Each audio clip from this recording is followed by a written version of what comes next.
कार्यक्रम में उपस्थित chief justice of India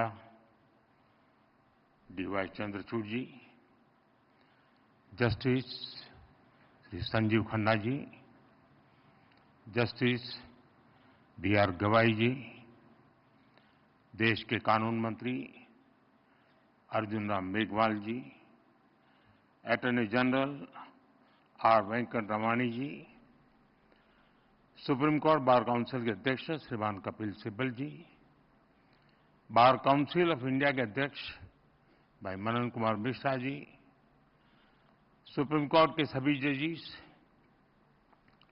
high court के चीफ जस्टिस, डिस्ट्रिक्ट जजेस, अन्य महानुभाव, देवी और सज्जनों, आप लोग इतने गंभीर हैं तो उसमें मुझे लगता है समारोह भी बड़ा गंभीर है।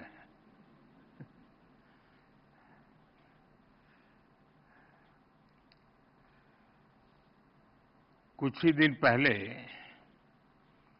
मैं राजस्थान हाई कोर्ट के प्लेटिनम जुबिली सेरेमनी में गया था और आज सुप्रीम कोर्ट के 75 वर्षों की यात्रा के उपलक्ष्य में जिला न्यायपालिका का राष्ट्रीय सम्मेलन हो रहा है। सुप्रीम कोर्ट के 75 वर्ष ये केवल एक संस्था की यात्रा नहीं है, ये यात्रा है भारत के संविधान और संवैधानिक मूल्यों की। ये यात्रा है एक लोकतंत्र के रूप में भारत के और परिपक्व होने की, और इस यात्रा में हमारे संविधान निर्माताओं का, न्यायपालिका के अनेकों मनीषियों तक का योगदान बहुत महत्वपूर्ण रहा है। इसमें पीढ़ी दर पीढ़ी उन करोड़ों देशवासियों का भी योगदान है जिन्होंने हर परिस्थिति में न्यायपालिका पर अपना भरोसा अडिग रखा है।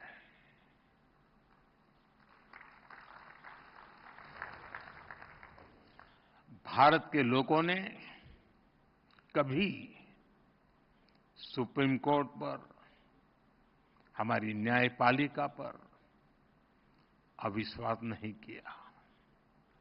इसलिए सुप्रीम कोर्ट के ये 75 वर्ष मदर ऑफ डेमोक्रेसी के रूप में भारत के गौरव को और अधिक बढ़ाते हैं। ये हमारे उस सांस्कृतिक उद्घोष को बल देते हैं जो कहता है सत्यमेव जयते नानृतम्।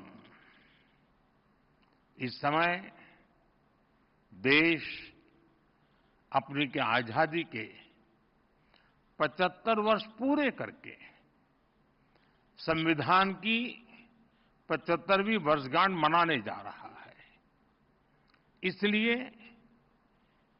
इस अवसर में भी गर्व भी है, गौरव भी है और प्रेरणा भी है। मैं आप सभी न्यायविदों को और सभी देशवासियों को इस अवसर पर बहुत बहुत बधाई देता हूं। इस अवसर पर राष्ट्रीय जिला न्यायपालिका सम्मेलन का जो महत्वपूर्ण आयोजन हो रहा है, मैं इसके लिए भी आप सबको शुभकामनाएं देता हूं। साथियों, हमारे लोकतंत्र में न्यायपालिका संविधान की संरक्षक मानी गई है। ये अपने आप में एक बहुत बड़ी जिम्मेदारी है। हम संतोष के साथ कह सकते हैं कि सुप्रीम कोर्ट ने, हमारी न्यायपालिका ने इस जिम्मेदारी का बखूबी निर्वहन करने का प्रयास किया है। आजादी के बाद न्यायपालिका ने न्याय की भावना की रक्षा की। आपातकाल जैसा काला दौर भी आया, तब न्यायपालिका ने संविधान की रक्षा में अहम भूमिका निभाई। मौलिक अधिकारों पर हुए प्रहार तो सुप्रीम कोर्ट ने उनकी रक्षा भी की। और यही नहीं, जब जब देश की सुरक्षा का प्रश्न आया, तब न्यायपालिका ने राष्ट्रहित सर्वोपरि रखकर भारत की एकता की भी रक्षा की है। इन सब उपलब्धियों के बीच मैं इन यादगार 75 वर्षों के लिए आप सभी विद्वज्जनों को बहुत बधाई देता हूं। साथियों, बीते 10 वर्षों में न्याय को सुगम बनाने के लिए देश ने कई प्रयास किए हैं। कोर्ट्स के मॉडर्नाइजेशन के लिए मिशन लेवल पर काम हो रहा है।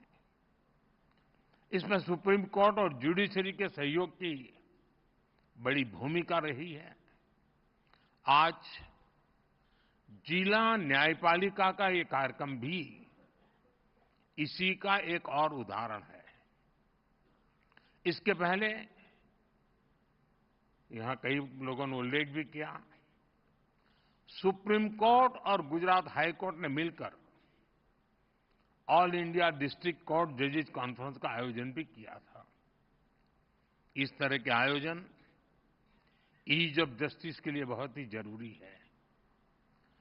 मुझे बताया गया है, यहां भी अगले 2 दिनों में कई महत्वपूर्ण मुद्दों पर चर्चा होगी। पेंडिंग केसेस का मैनेजमेंट, ह्यूमन रिसोर्स और लीगल फ्रेटर्निटी की बेहतरी।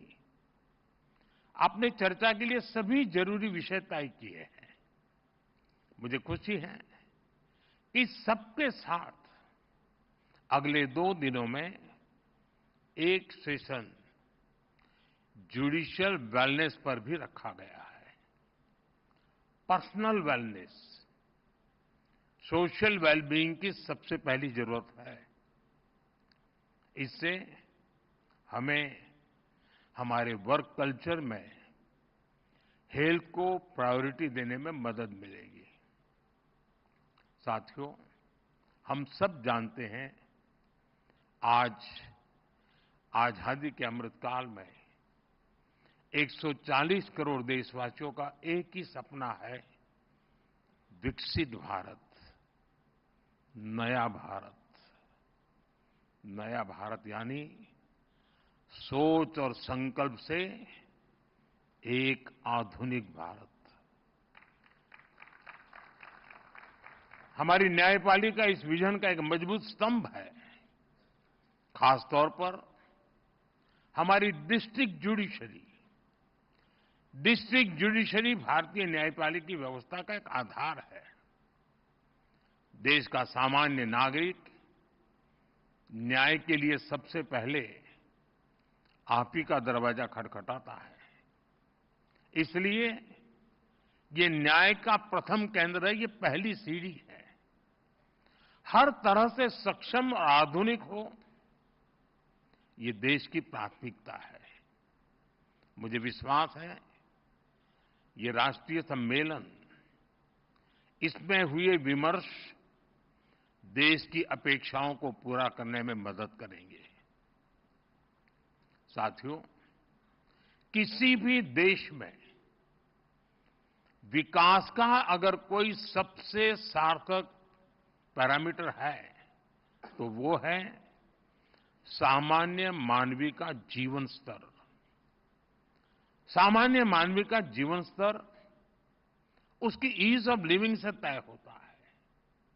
और सरल सुगम न्याय ये ईज ऑफ लिविंग की अनिवार्य शर्त है। ये तभी संभव होगा जब हमारी डिस्ट्रिक्ट कोर्ट्स आधुनिक इंफ्रास्ट्रक्चर और टेक्नोलॉजी से लैस होगी। हम सब जानते हैं कि आज डिस्ट्रिक्ट कोर्ट्स में करीब 4.5 करोड़ केसेस पेंडिंग है। न्याय में इस देरी को खत्म करने के लिए बीते एक दशक में कई स्तर पर काम हुआ है। पिछले 10 वर्षों में देश ने जुडिशियल इंफ्रास्ट्रक्चर के विकास के लिए लगभग 8,000 करोड़ रुपए खर्च किए हैं। आपको एक और तथ्य जानकर खुशी होगी, पिछले 25 साल में जितनी राशि जुडिशियल इंफ्रास्ट्रक्चर पर खर्च की गई, उसका 75% पिछले 10 वर्षों में ही हुआ है। इन्हीं 10 वर्षों में डिस्ट्रिक्ट जुडिशरी के लिए 7,500 से ज्यादा कोर्ट हॉल और 11,000 रेजिडेंशियल यूनिट्स तैयार की गई है। साथियों, मैं जब लीगल फ्रेटर्निटी के बीच आता हूं तो ई कोर्ट्स का विषय आना बहुत स्वाभाविक है। टेक्नोलॉजी के इस इनोवेशन से केवल न्यायिक प्रक्रियाओं में तेजी ही नहीं आई, इससे वकीलों से लेकर फरियादी तक हर किसी की परेशानियां भी तेजी से कम हो रही है। आज देश में अदालतों का डिजिटाइजेशन किया जा रहा है और जैसा कि मैंने कहा, इन सभी प्रयासों में सुप्रीम कोर्ट की ई कमेटी अहम भूमिका निभा रही है। साथियों, पिछले वर्ष ई कोर्ट्स प्रोजेक्ट के तीसरे फेज को भी स्वीकृति मिली है। हम एक यूनिफाइड टेक्नोलॉजी प्लेटफॉर्म तैयार करने की दिशा में आगे बढ़ रहे हैं। इसके तहत artificial intelligence, optical character recognition जैसी उभरती हुई टेक्नोलॉजी का इस्तेमाल होगा। हम पेंडिंग केसेस का एनालिसिस कर सकेंगे, भविष्य के मुकदमों का भी अनुमान लगा सकेंगे। पुलिस, फॉरेंसिक, जेल और कोर्ट टेक्नोलॉजी इनको इंटीग्रेट भी करेगी और इनके काम को स्पीड अप भी करेगी। हम ऐसी न्याय व्यवस्था की ओर बढ़ रहे हैं जो पूरी तरह से फ्यूचर रेडी हो गई। साथियों, आप जानते हैं, बड़े बदलाव में इंफ्रास्ट्रक्चर और टेक्नोलॉजी के साथ ही नियमों, नीतियां और नीयत की भी भूमिका होती है। इसलिए आजादी के 7 दशक बाद देश ने पहली बार हमारे कानूनी ढांचे में इतने बड़े और अहम बदलाव किए हैं। भारतीय न्याय संहिता के रूप में हमें नया भारतीय न्याय विधान मिला है। इन कानूनों की भावना है citizen first, dignity first and justice first. हमारे क्रिमिनल लॉज शासक और गुलाम वाली कॉलोनियल सोच से आजाद हुए हैं। सेडिशन जैसे अंग्रेजी कानूनों को खत्म किया गया है। न्याय संहिता की सोच नागरिकों को सजा देगा, यही एकमात्र नहीं है, लेकिन नागरिकों को सुरक्षा देना भी है। इसलिए एक और महिलाओं और बच्चों के खिलाफ होने वाले अपराधों पर सख्त कानून बने हैं। दूसरी ओर पहली बार मामूली अपराधों में सजा के तौर पर कम्युनिटी सर्विस का प्रावधान किया गया है। भारतीय साक्ष्य अधिनियम के तहत सबूत के तौर पर इलेक्ट्रॉनिक और डिजिटल रिकॉर्ड को भी मान्यता मिली है। भारतीय नागरिक सुरक्षा संहिता के तहत इलेक्ट्रॉनिक मोड में समन भेजने की व्यवस्था बनाई गई है। इससे न्यायपालिका पर पेंडिंग केसेस का बोझ भी कम होगा। मेरा आग्रह होगा, सुप्रीम कोर्ट के मार्गदर्शन में डिस्ट्रिक्ट जुडिशरी को इस नई व्यवस्था में ट्रेन करने के लिए नए इनिशिएटिव्स भी जरूरी है। हमारे जजेस और वकील साथी भी इस अभियान का हिस्सा बन सकते हैं। जनता भी इस नई व्यवस्था से परिचित हो, इसमें भी हमारे वकील और बार एसोसिएशन का अहम रोल है।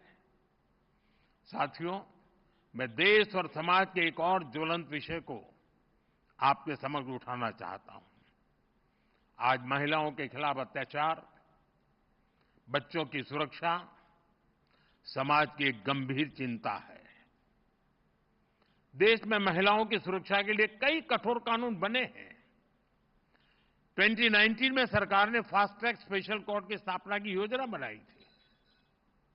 इसके तहत अहम गवाहों के लिए डिपोजिशन सेंटर्स का प्रावधान है।